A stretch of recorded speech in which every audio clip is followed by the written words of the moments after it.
నమస్తే, నేను మీ గోపి. వెల్కమ్ బ్యాక్ టు మనంటి. ప్రస్తుతం అంతా పడుతున్నారు పొలిటికల్ అనలిస్ట్ కె రవీంద్రబాబు గారు. ఆయనతో మాట్లాడదాం.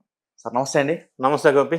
సో గత కొన్ని రోజుల నుంచి అంటే లైక్ ఒక 3 రోజుల నుంచి తిరుపతిలో ఏదైతే తొక్కిసలాట ఘటన ఉందో అది ఇంకా జనాలందరూ కోలుకోలేదు. కానీ పవన్ కళ్యాణ్ గారు, చంద్రబాబు గారు ఆ కుటుంబాలకి క్షమాపణ చెప్పారు. బట్ బీఆర్ నాయుడు కూడా క్షమాపణలు చెప్పాలా, చెప్తే చనిపోయిన కుటుంబాలు మళ్ళీ వాళ్ళు ఏమన్నా తిరిగి తీసుకురాగలమా చనిపోయిన వాళ్ళని అన్నట్టుగా వెటకారంగా మాట్లాడారు. బట్ అల్టిమేట్గా క్షమాపణ చెప్పారు. కానీ అంటే రాజకీయ పరంగా ఇంకో కోణంలో చూస్తే మనం వైసీపీ వాళ్ళు హయాంలో చాలా చేశారు, అన్యాయాలు జరిగినాయి, చాలా గొడవలు జరిగినాయి, చాలా మంది చనిపోవడం జరిగింది. వాళ్ళు ఒకసారి కూడా క్షమాపణ చెప్పలేదు. సో చాలా మంది ఏమంటారంటే ఈ రెండింటికి పొందుతున్న కన్నా టీడీపీ అదే కూటమి గవర్నమెంట్ కొంచెం బెటర్గా ఉన్నట్టుగా చెప్తున్నారు. సో దాని మీద విశ్లేషణ. గోపి, తిరుపతిలో జరిగిన విషాదకరమైన సంఘటనకి లేకపోతే చనిపోయిన వాళ్ళ కుటుంబానికి ప్రగాఢమైన సానుభూతిని ప్రకటిస్తూ సో ఆ సంఘటన మళ్ళీ మనం ఒక్కసారి ఓవరాల్గా రోజు రోజుకి డెవలప్మెంట్స్ మారిపోతూ ఉన్నాయి కాబట్టి ఈ రోజు వరకు ఉన్న డెవలప్మెంట్స్ ఒక్కసారి నిష్పక్షపాతంగా విశ్లేషణ చేసుకుంటే ఆ ఘటన జరగటం అనేది దురదృష్టకరమైన విషయం. రెండోది, అది ఎందుకు జరిగింది అనేది కూడా అప్పుడు ఈ రోజుకి అందరికీ తెలిసిన విషయమే. పద్మావతి పార్క్లో ఎక్కువ మందిని అక్కడ అసెంబ్ల్ చేయటం, కెపాసిటీని మించి అక్కడ ఎక్కువ మందిని అసెంబ్ల్ చేయటం, ఎవరో ఒక భక్తురాలకి అస్వస్థత వచ్చిందని చెప్పి గేట్ సడన్గా ఓపెన్ చేయటం, మిగతా వాళ్ళంతా ఒకరి మీద ఒకరు స్టాంపేడ్ అయిపోయి తొక్కిసలాటలో 6 చనిపోవడం జరిగింది. వీటన్నిటిని ఒకసారి మనం పరిశీలించినట్లయితే ఇప్పటి వరకు ఉన్న ప్రాథమిక సమాచారం ప్రకారం ఏదైనా ఇన్వెస్టిగేషన్ జరుగుతుంది, నిజాల తర్వాత బయటకు వస్తాయి, జ్యుడిషియల్ ఎంక్వైరీ వేశారు. సో ఇప్పటి వరకు ఉన్న సమాచారం, గవర్నమెంట్ వాళ్ళు ఇచ్చిన సమాచారం ప్రకారం ఆ పర్టికులర్ పార్క్కి ఇన్ఛార్జిగా లేకపోతే కోఆర్డినేషన్ చేస్తున్నటువంటి డిఎస్పి స్థాయి అధికారి పొరపాటు వల్ల లేదా నిర్లక్ష్యం వల్ల జరిగింది అనేది ఒక ప్రాథమిక సమాచారం. ఇందులో ఇంకేమన్నా కుట్రకోణం ఉందా అని కూడా హోమ్ మినిస్టర్ గారు ప్రస్తావించడం జరిగింది. ఈ సంఘటన ఇట్లా ఉన్నప్పుడు సంఘటన అయిపోయిన తర్వాత ఎవరైనా చేయవలసింది ఏంటంటే ఆ క్షతగాత్రుని పరిశీలించటం, వాళ్ళకి భరోసా ఇవ్వటం, వాళ్ళకి కావాల్సిన కాంపన్సేషన్ ఇవ్వటం, ఎట్లా లేకపోతే తర్వాత జరిగిన సిచ్యువేషన్ ఎట్లా కంట్రోల్ చేసి మేనేజ్మెంట్ చేయాలనేది ఆలోచన చేయాలి. అక్కడ సహాయ సహకారాలు అందించడం, సూచనలు చేయటం, వేర్ వెంట్ రాంగ్ అనేది ఐడెంటిఫై చేయటం, ఈ విధంగా ముందుకెళ్ళాలి. అందులో భాగంగానే పవన్ కళ్యాణ్ గారు సారీ చెప్పారు జరిగిన సంఘటనకి డిప్యూటీ సీఎం హోదాలో. చంద్రబాబు నాయుడు గారు కూడా చెప్పారు. వీళ్ళిద్దరూ సారీ చెప్పడం అనేది వాళ్ళ రాజకీయ మెచ్యూరిటీకి ఒక నిదర్శనం. దాంతో సారీ చెప్తూనే పవన్ కళ్యాణ్ గారు ప్రస్తావించారు, తిరుమల తిరుపతి దేవస్థానం చైర్మన్, ఈఓ శ్యామలరావు, ఏఈఓ, వీళ్ళు కూడా ఆయన పేర్లు ప్రస్తావించి వీళ్ళు కూడా క్షమాపణ చెప్పవలసిందే, ఇంకో మార్గం లేదు, నామూషేష్ క్షమాపణ చెప్పడానికి నేనే చెప్పాను, వాళ్ళు ఎందుకు చెప్పరో ఖచ్చితంగా చెప్పాల్సిందే అని నిలదీసి చెప్పడం జరిగింది పబ్లిక్లో. సో ఇది పవన్ కళ్యాణ్ గారు ఆ విధంగా మాట్లాడటం వల్ల తెలుగుదేశం వర్గాల వారికి, ఎన్డీఏ వాళ్ళకి కొంత ఇబ్బందిగా కలిగించవచ్చేమో, కానీ ఆయన మాట్లాడిన మాటల్లో తప్పు అయితే పట్టలేము. కానీ వైఎస్ఆర్ కాంగ్రెస్ పార్టీ వాళ్ళు ఆయన మాట్లాడిన దాన్ని కూడా తప్పు పడుతున్నారు. దాన్ని మనం తప్పు పట్టారా? ఓకే. ఎందుకంటే అమ్మటి రాంబాబు గాని చాలా మంది ప్రస్తావిస్తూ ఈ జరిగిన సంఘటనలో వాళ్ళు చేసిన కుట్రకోణం ఎంత ఉందో కూడా మనం విశ్లేషణ చేద్దాం నిష్పక్షపాతంగా. సో ఈ క్షమాపణ చెప్పాలన్న అంశాన్ని వాళ్ళు ప్రస్తావిస్తే ఏమంటున్నారు, క్షమాపణ చెప్తే అయిపోతుందా అంటున్నారు.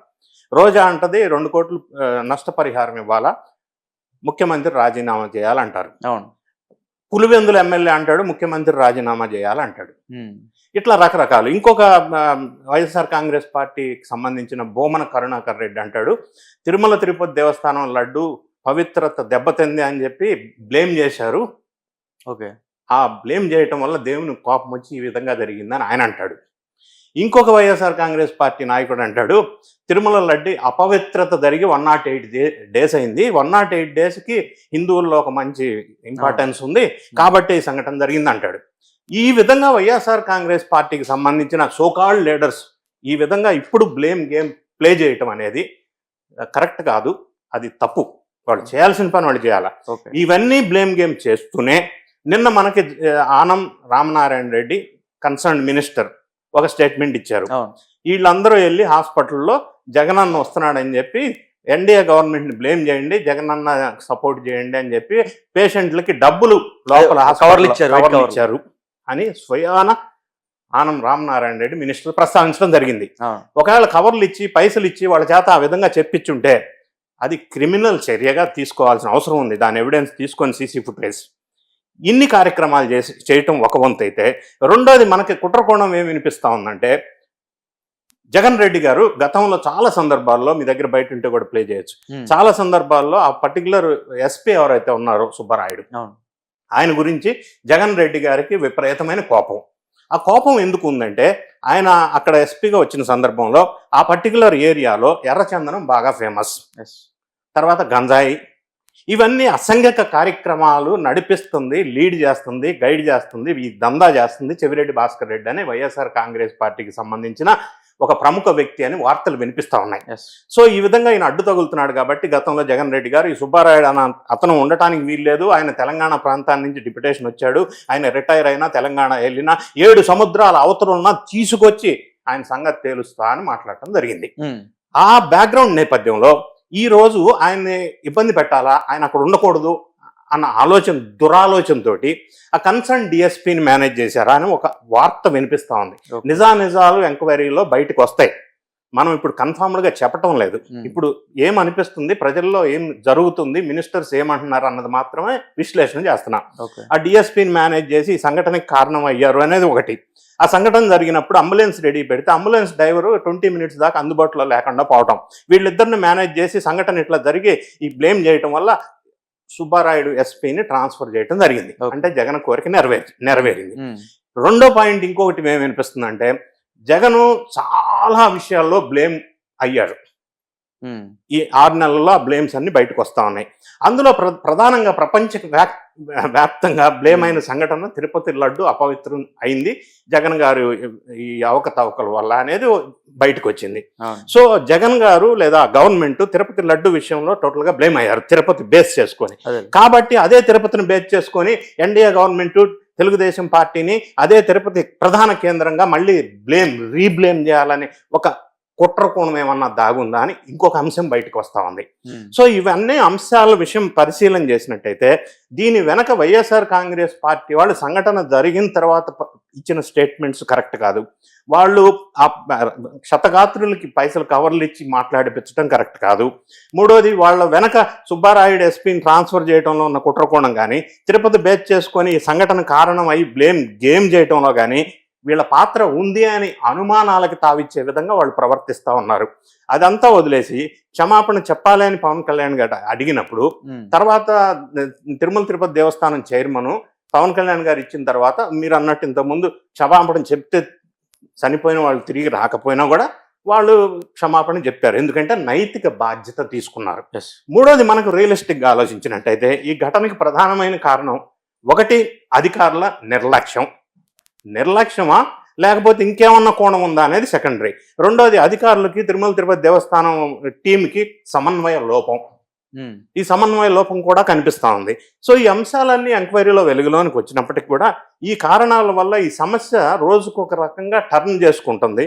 ఇందులో పొలిటికల్ పార్టీస్ రకరకాల గేమ్ ప్లే చేస్తూ ఉన్నాయి, మరీ ముఖ్యంగా వైఎస్ఆర్ కాంగ్రెస్ పార్టీకి సంబంధించిన వాళ్ళు. ఇట్లా చేయకుండా ఆ చనిపోయిన కుటుంబాలని ఆదుకునే విధంగా కాంపన్సేషన్ ఈ రోజే పే చేస్తామన్నారు. ఒక్కొక్క కుటుంబానికి 25 లక్షలు ప్రకటించడం జరిగింది. ఈరోజు వాళ్ళ ఇంటికి వెళ్ళి వాళ్ళ ఊరికి వెళ్ళి ఆ పేమెంట్ ఇస్తామని చెప్పి దేవస్థానం వాళ్ళు ప్రకటించారు. ఇది అభినందన, ఎందుకంటే చేయదగ్గది ఇప్పుడు ఏం లేదు కాబట్టి, జరిగిన దురదృష్టకరమైన సంఘటన కాబట్టి. అయినప్పటికీ దీన్ని హ్యాండిల్ చేసే విధానంలో అయిపోయిన తర్వాత మళ్ళీ ఇటువంటి పునరావృతం కాకుండా ఏం చేయాలనేది. ఇంకో విషయం మనం గమనించినట్టయితే, ఈ వైకుంఠ ద్వార దర్శన టికెట్లు టోకెన్లు ఇచ్చి పంపించే సిస్టమ్ ప్రొసీజర్ ఏదైతే ఉందో అది 2022లో పెట్టారు. 2022కు ముందు ఈ సిస్టమ్ లేదు, అప్పుడు ఏం జరగల. 2022లో జగన్ రెడ్డి గారు ఈ సిస్టమ్ పెట్టారు. సరే, ఓకే, పెట్టారు.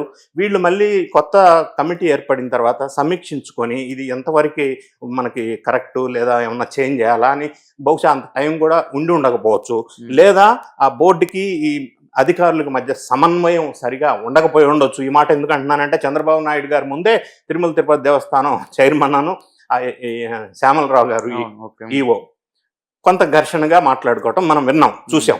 సో ఎన్ని కారణాలు పరిశీలించినట్టయితే అయిపోయిన దాని సంఘటన అయిపోయినా కూడా దాని నుంచి పాఠాలు ఏం నేర్చుకోవాలో ఆలోచన చేసుకొని మళ్ళీ ఇటువంటి పునరావృతం కాకుండా ఇటువంటి శవ రాజకీయాలు చేయకుండా మనం ముందుకెళ్తే బెటర్. ఎందుకంటున్నానంటే, నేను వైఎస్ఆర్ కాంగ్రెస్ గవర్నమెంట్లో గతంలో చాలా మంది చనిపోయారు. తాడేపల్లి దగ్గర 36 మంది చనిపోయారు. ఆ పడవ యాక్సిడెంట్ లో 32 మంది చనిపోయారు. ఆ ఎల్జీ పాలిమర్ ఇన్సిడెంట్స్ లో 18 మంది చనిపోయారు. సో వీళ్ళు ఇప్పుడు ఎవరైతే అంటున్నారో వైఎస్ఆర్ కాంగ్రెస్ పార్టీ వాళ్ళు వీళ్ళు రిజైన్ చేయాలా, సీఎం రిజైన్ చేయాలని, మరి అప్పట్లో ఇన్ని ఘటనలు జరిగినప్పుడు, ఇంతమంది గతంలో వాళ్ళు పరిపాలించినప్పుడు చనిపోయినప్పుడు వాళ్ళు రిజైన్ చేశారా అప్పట్లో ఉన్న సీఎం? సో రిజైన్ చేయాలా అన్న డిమాండ్ కరెక్టా? ఏం చేయాలనేది వాస్తవంగా పరిష్కార మార్గాలు, సలహాలు, సూచనలు ఇవ్వాలి. కానీ ఈ విధంగా డ్యామేజ్ చేసి సిచ్యువేషన్ ఇంకా పొలిటికలైజ్ చేయటం అనేది కరెక్ట్ కాదు. Okay, right. Thank you sir. Thank you.